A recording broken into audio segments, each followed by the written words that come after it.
오늘은 드시고 않으시다라는 제목으로 함께 말씀을 나누겠습니다. 9절 끝에 보면 그들을 드시며 안으셨으나라고 되어 있습니다. 들어주시고 안아주시는 하나님.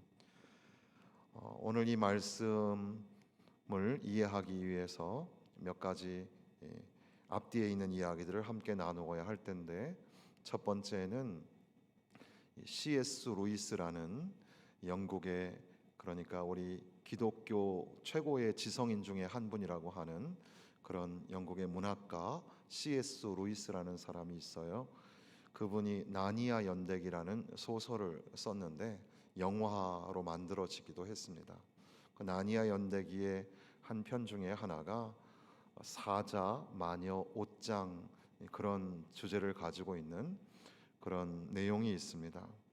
거기에 보면 꼬마 아이 주인공 루시라는 아이가, 그 아이가 이제 옷장 속으로 들어가서 이제 상상의 여행을 하는 거죠. 우리 아이들에게 상상을 가르치는 것은 굉장히 중요합니다. 그리고 한편 어른들은 상상력을 많이 잃어버리고 살아가는지도 모릅니다. 우리 모두 상상력을 다시 회복하는 그런 것들이 사실 많이 필요하죠. 그래서 신앙이라는 것도 한편 이 상상력, 그러니까 상상을 우리는 허황된 것 이렇게 치부하고 말지만 그게 아니라 하나님의 놀라운 것들을 이해하기 위해서는 우리가 상상력이 필요하다는 사실입니다. 어쨌든 그 루시라는 아이가 그 세계 속에 들어가 동물 비버인데, 이 비버가 말을 하는 비버예요. 비버와 함께 이제 흥미진진한 이야기를 펼쳐갈 때에 어쨌든 거기에 이제 가장 중요한 주인공인 사자가 있는데, 사자의 이름이 아슬란입니다. 이 아슬란은 예수 그리스도를 상징하는 그런 모양으로 나타나시는데, 그 아이가 비버에게 묻기를 Is he a man? 이렇게 물어요. 그가 사람이에요? 이렇게 묻는 거죠. 아슬란, is he a man? 그렇게 묻죠. 그때 비버가 하는 말이 아슬란 a man. 아슬란은 사람이지. 그랬다가 다시 아슬란 is a lion. 아슬란은 사자야. 그런데 the lion, the great lion, 아주 위대하신 사자님이시지, 이렇게 얘기를 하죠. 그때에 루시가 묻기를 is quite safe? 안전해요? 그분 안전해요? 라고 물어봐요. 안전하냐고? 그 사자는 무서운 분이야. 모든 것들이 그 사자 앞에 가면 다 무릎을 꿇어야 돼. 그러니까 is he safe? 안전하냐고요? 물어보니까 그 비버가 하는 말이 안전하지는 않아. 그러나 그분은 he is a good, 이렇게 말을 해요. 그 사자는 선하신 분이야, 좋으신 분이야, 이렇게 말씀을 합니다. 그것이 바로 예수 그리스도를 이 동화 속에서 그렇게 이렇게 표현하고 있는 건데, 우리 주님은 무서운 분이시기도 합니다. 그런데 그분은 선하신 분이시다. 주님과 상대할 수 있는 대적은 아무도 없다. 그러니까 그 앞에 다 무릎을 꿇어야 한다. 그러니까 그분은 무서운 분이시지만, 그러나 그분은 좋으신 하나님이시고 선하신 하나님이시다. 이것을 보여주는 겁니다. 우리가 읽고 있는 그분이 우리를 들어주시고 우리를 안아주셨다라는 말씀을 이해하기 위해서 근접 문맥으로 보면은 63장의 1절에 보면 에돔에서 오는 이가 누구냐, 붉은 옷을 입고 보스라에서 오는 이가 누구냐. 그런데 이분의 옷이 붉게 되어 있어요. 그것은 3절에 보면 만민 가운데 나와 함께한 자가 없이 내가 홀로 포도즙 틀을 밟았는데 내가 노함으로 말미암아 무리를 밟았고 분함으로 말미암아 짓밟았으므로 그들의 선혈이 내 옷에 튀어 내 의복을 다 더럽혔습니다. 이렇게 표현합니다. 이 포도즙 틀 위에서 포도를 밟으면 이제 그것이 이제 붉게 옷에 물들어지는 것처럼, 그렇게 원수의 족속들, 이방의 족속들을 하나님이 진멸하실 때 그 피가 옷에 다 묻을 정도로 그렇게 전쟁을 치르시는, 혈투를 벌이시는 하나님의 모습을 그려내고 있습니다. 그런데 김서택 목사님의 이 이사야서 주석을 보니까 그렇게 하나님께서 무섭게 그렇게 진노하셔서 그렇게 피의 혈투를 하실 때에 그 옷에 피가 물들어 있었는데, 그분의 옷을 벗기면 그 몸에 온갖 상처가, 그 전쟁으로 인하여서 그분의 몸에도 온갖 상처가 있어서 피로 물들어 계셨다는 겁니다. 그러니까 하나님께서는 대적하는 자들을 물리치기 위하여서 혈투를 벌이시는데 무섭게 진노하셔서 그들을 밟으실 뿐 아니라 또한 그 양들을 구원하고 또 보호하기 위해서 자신이 친히 피를 흘리면서 그렇게 고통을 감내하시는 그런 분이시다라는 말씀으로 설명을 하기도 합니다. 목자와 양의 모습이 그렇습니다. 목자가 그 양을 들어주고 안아준다. 목자가 그를 인도하시고 보호하실 때에 때로는 사나운 짐승이 양들을 덮치려고 합니다. 그러면 그 목자가 양들을 지키기 위해서 그 사나운 짐승들과 싸움을 벌이죠. 그래서 그 맹수들과 싸워서 그들을 죽이고 양들을 보호합니다. 그런데 그렇게 막 싸우다가 그 목자도 그 짐승에게 상처를 받아서 이렇게 핥힘을 당하고 또 고통을 당해야 합니다. 그렇게 목자는 그 양들을 아끼고 보호하고 그 양들을 들어서 안아주는 그런 목자의 모습이 이 안에 담겨져 있습니다. 양을 한번 안아보신 적 있으세요? 양을 안는다는 게 어떤 걸까요? 이해를 돕기 위해서 제가 그림을 하나 준비했습니다. 저렇게 큰 양을 목동이 이렇게 이 어깨에다가 지고 있네요, 그죠? 양이 굉장히 큰데 저 새끼 양은 이렇게 또 가슴에 품고 이렇게 앉기도 하고 또 저렇게 큰 자기 몸만한 그 양을 이렇게 들어 올려 가지고 있는 모습을 볼 수가 있습니다. 또 그렇게 주님이 마치 우리를 안아주시는 것이 성경에는 이렇게 양을 들어서 안아주시는 모습으로 표현하기도 합니다. 조금 이해가 되시죠? 그렇게 목자가 되시는 하나님께서 그 양들을 들어서 안아주신다. 들어주시고 안아주시는 분. 그래서 이제 7절부터 이제 하나님께서 우리에게 베푸신 자비와 그 은총을 찬송하겠다. 하나님께서 이스라엘 백성들에게 베풀어 주셨던 자비와 은총을 내가 노래하겠다. 이렇게 고백하면서 나의 백성 거짓을 행하지 아니하는 나의 자녀 그들에게 내가 구원자가 되어서 환난에 동참하고 또 자기 앞길에 사자로 하여금, 여기 사자는 천사이죠.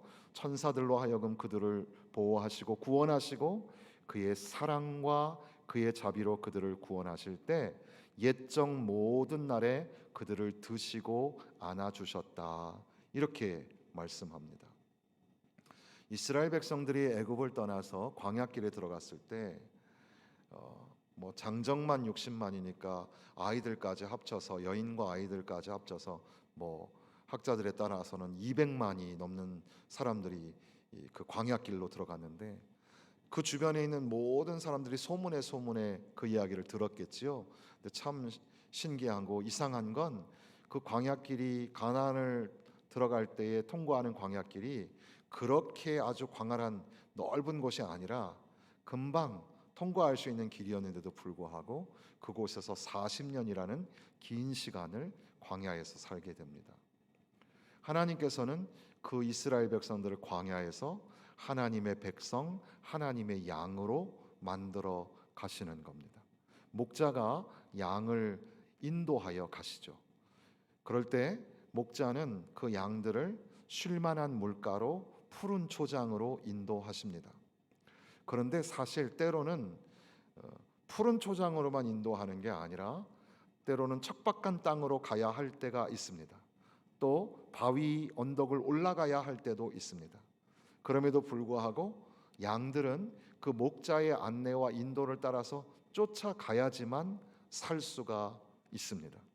그리고 그 목자가 이제 양들을 골짜기 아래로 내려가게 해서 편히 쉬게 하실 때까지 그렇게 목자의 소리를 들으면서 양들은 그렇게 목자를 따라가야만 하죠.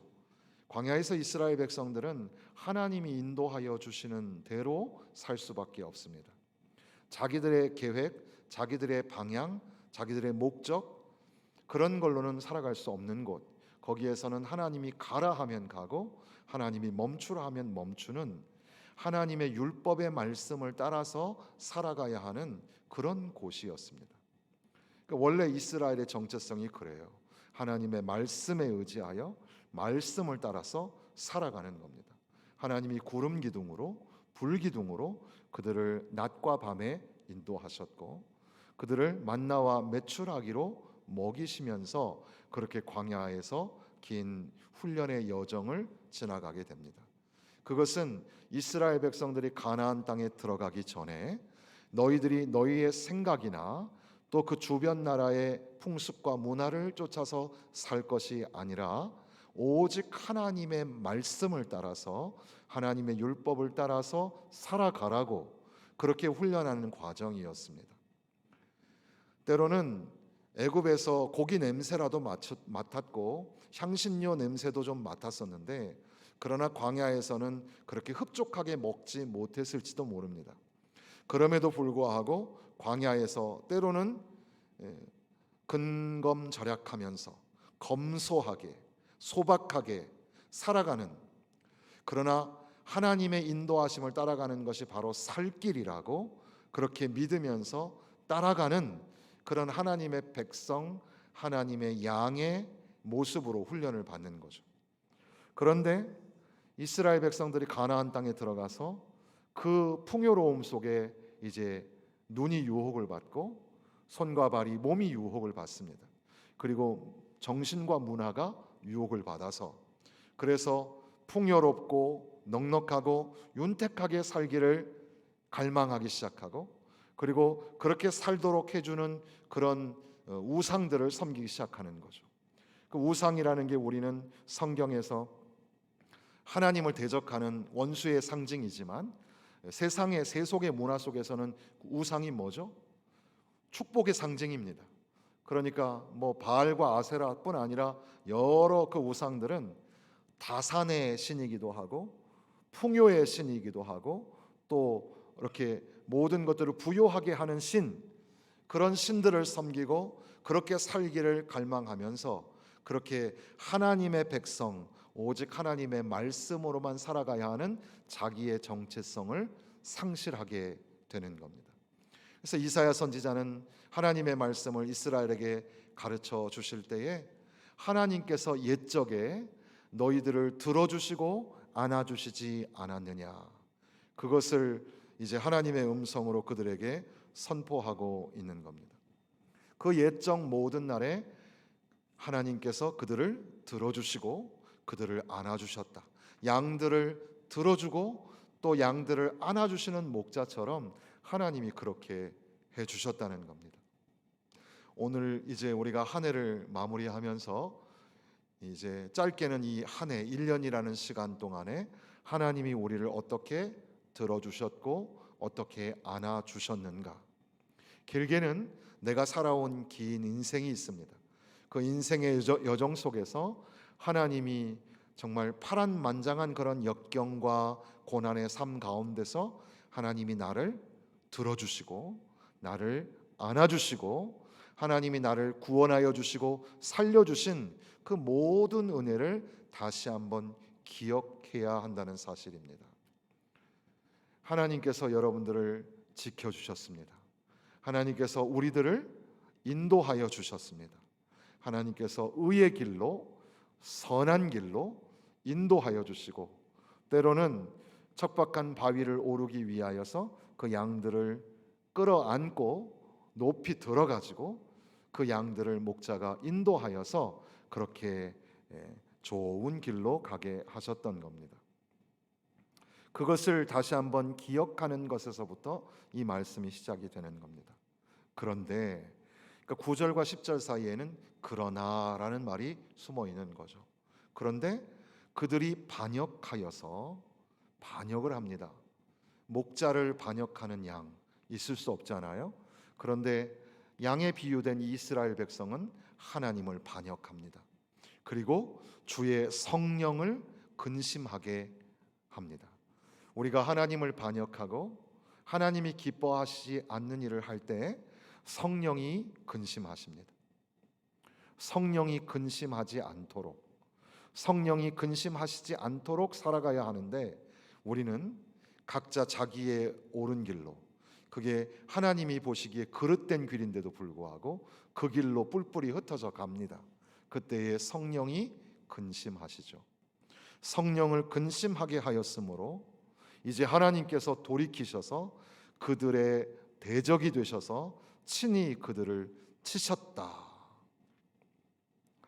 하나님께서 치셔서 아수르의 이 몽둥이가 북이스라엘을 멸망시키고 또 이제 바벨론이라는 무서운 진노의 심판이 이제 남유다도 멸망시키게 되는 그런 무시무시한 그런 심판의 골짜기, 판결의 골짜기를 통과하게 된다는 겁니다.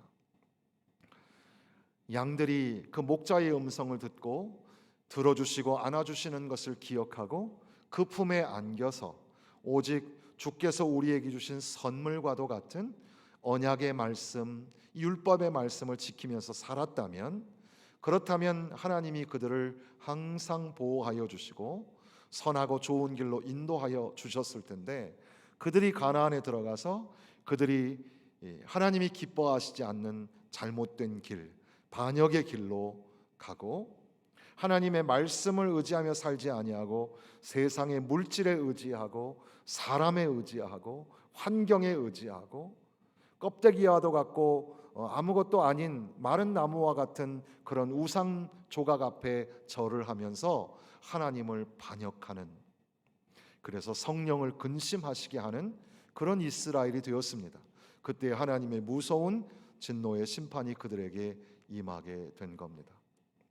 그때에 이제 이스라엘 백성들이 옛적 모세의 때를 기억하여 이르되 백성과 양떼의 목자를 바다에서 올라가게 하신 이가 이제 어디 계시냐, 그들 가운데에 성령을 두신 이가 이제 어디 계시냐. 독특하게도 이사야서에 우리가 성령 그러면 신약 성경에 나오는 것 같은데 이사야서에 성령이라는 단어가 많이 등장하는 것을 볼 수가 있습니다. 하나님의 심판의 몽둥이를 맞으니까 정신을 차리는 겁니다.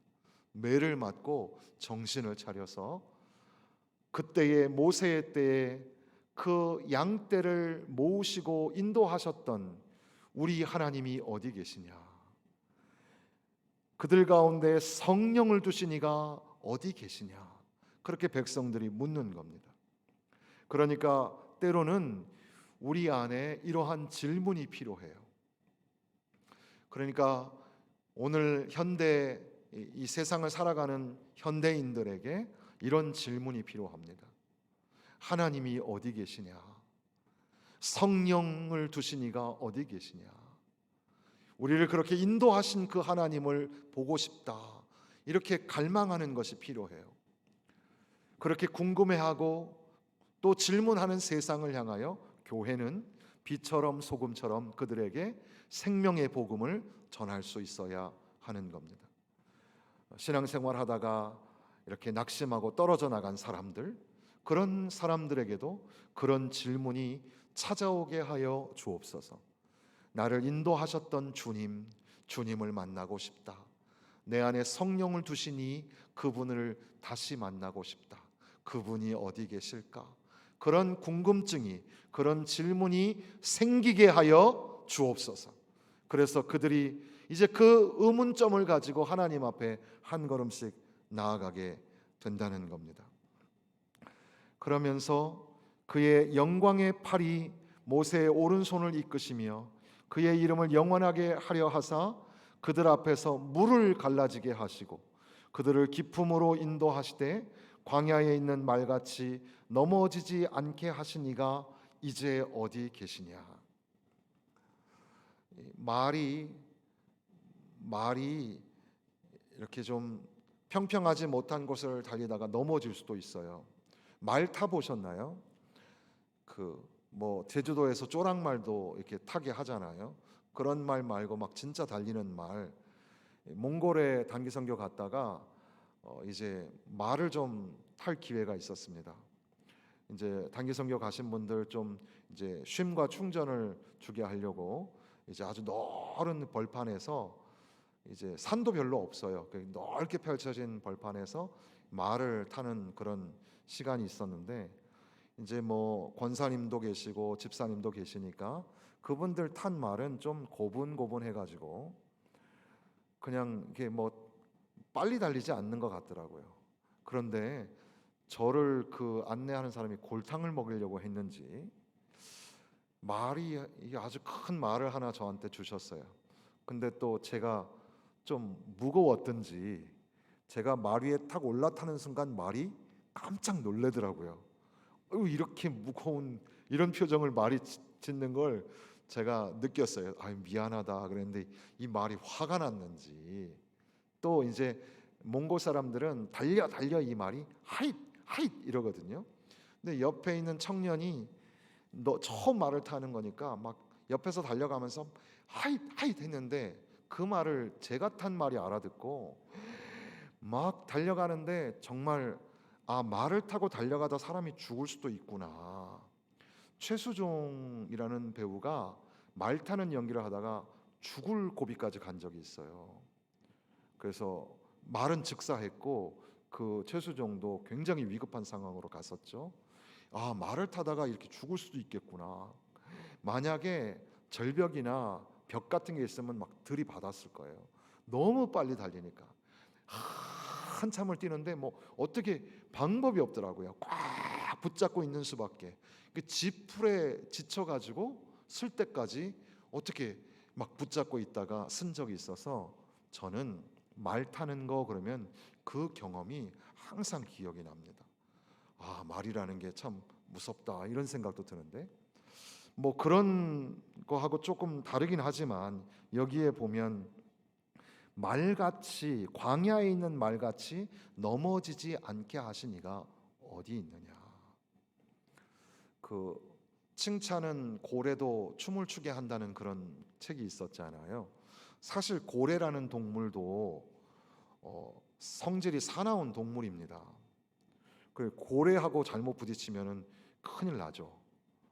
스티븐 스필버그라는 그런 그 감독이 아주 옛날에 조스라는 영화를 만들었는데 어제 뉴스에 보니까 자기가 그 만든 영화 때문에 그 영화가 굉장히 히트를 치고 또 유명한 감독이 됐지만 한편 상어라는 존재를 너무 나쁜 존재로 만들어 버리는 바람에 전 세계적으로 상어 포획이 늘어나서 그 자연 생태계를 파괴하는 잘못을 저지른 것 같다고 자기가 조스를 만든 걸 후회한다는 그런 이야기를 남기더라고요.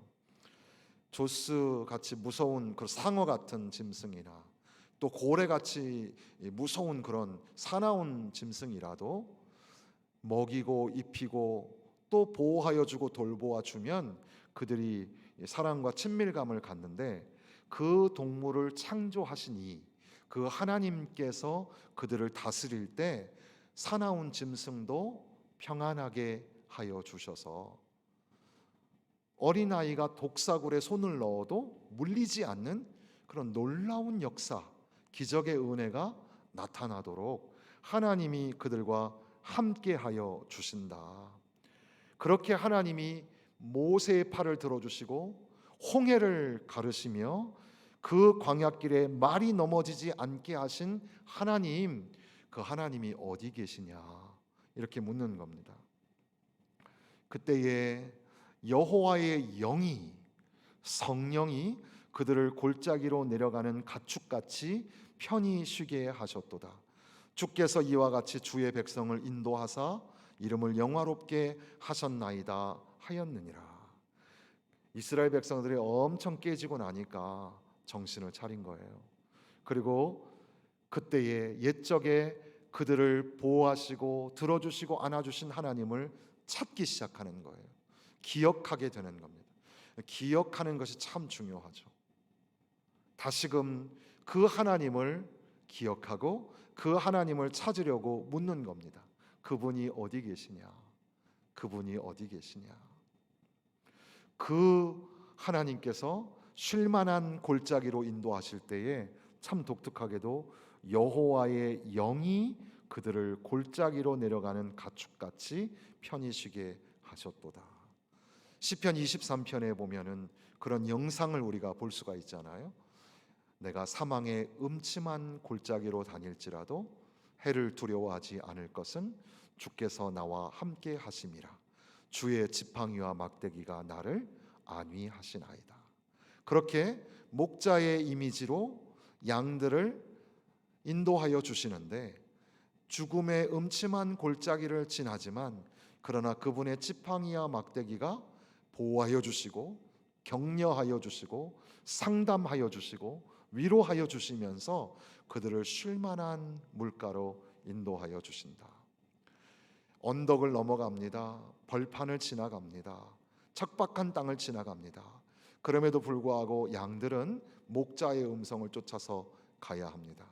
그리고 결국 그 목자는 그 언덕 너머 골짜기 밑에 참으로 좋은 땅에 물이 있고 풀이 있는 그곳으로 양들을 인도하여 갈 때에 그 양들이 거기서 편히 쉬게 되는 것처럼 하나님이 그들을 그렇게 인도하여 주셨다.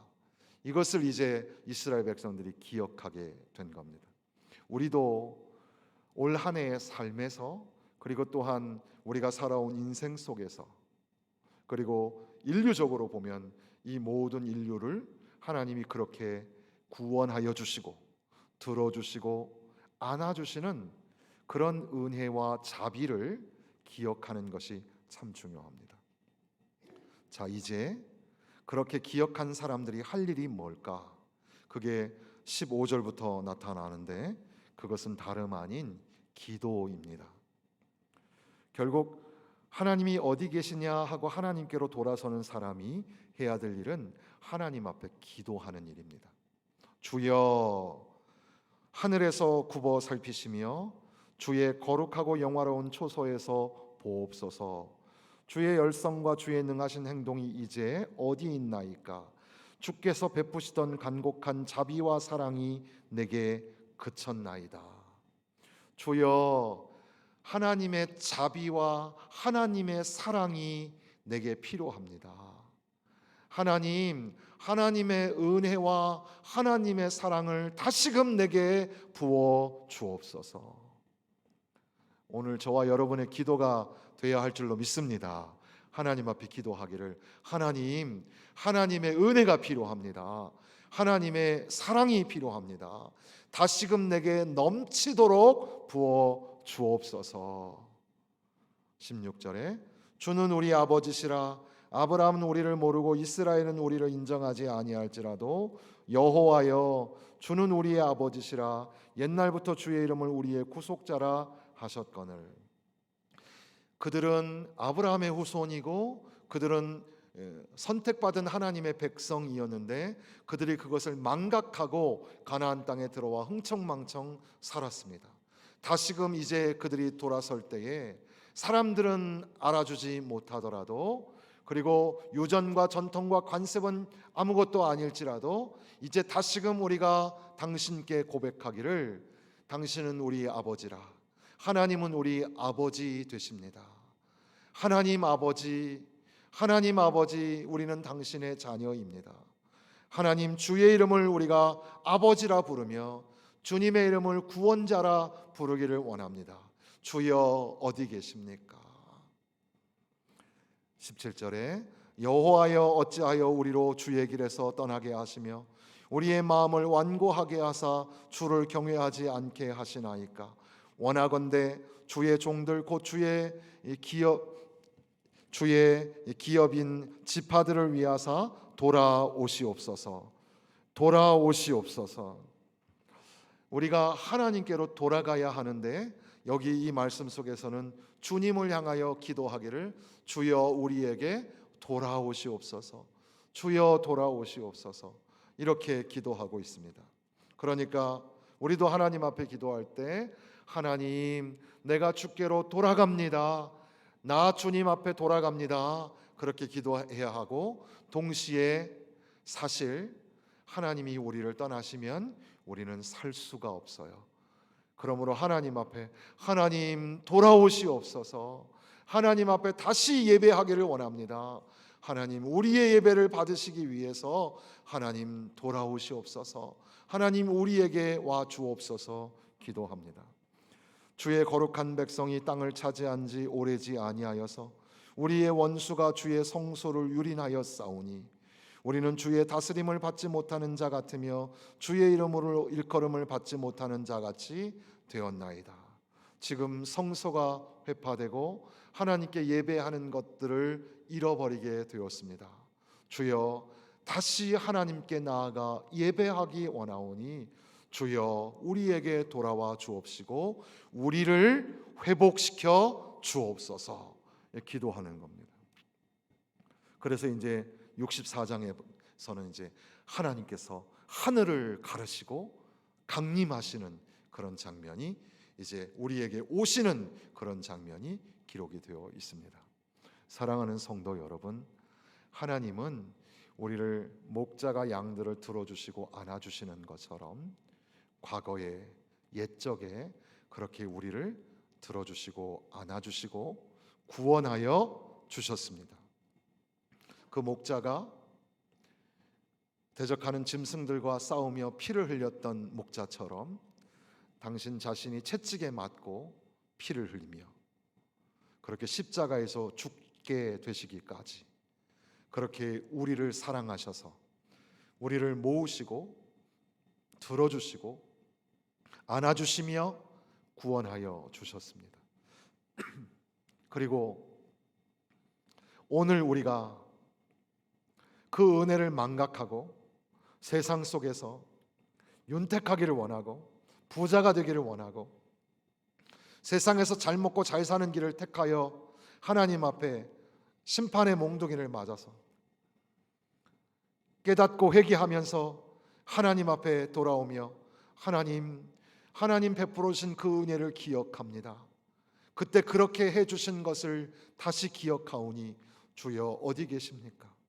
그때 성령을 우리가 근심하게 했으며 성령의 인도하심을 우리가 잊어버리고 살았는데 주여 우리를 용서하여 주옵소서. 다시금 아바 아버지라 부르며 하나님 존전에 예배하기 원하오니 주여 우리 가운데 임재하여 주옵소서. 우리를 회복시켜 주옵소서. 그렇게 기도하는 코로나가 다시 이 겨울에 기승을 부리면서 긴 3년을 지나 4년이 돼가는 이런 과정 속에 우리가 혹시 하나님 앞에 회복하지 못하는 것이 있지는 않은지, 주님이 원하시는 것을 구하지 않고 세상의 욕망을 가지고 구하며 살지는 않았는지 반성하고 돌이키며 회개하며 하나님 앞에 부르짖기를 주여 주님 앞에 돌아가오니 주여 우리에게 돌아오시옵소서. 주여 우리에게 돌아오시옵소서. 하나님이 광성제단을 회복시켜 주옵시고 이곳에 오셔서 임재하시고 하나님의 영광이 드러나게 하여 주옵소서. 이런 기도로 한 해를 마무리하고 또 새로운 한 해를 준비하시기를 주님의 이름으로 축원합니다.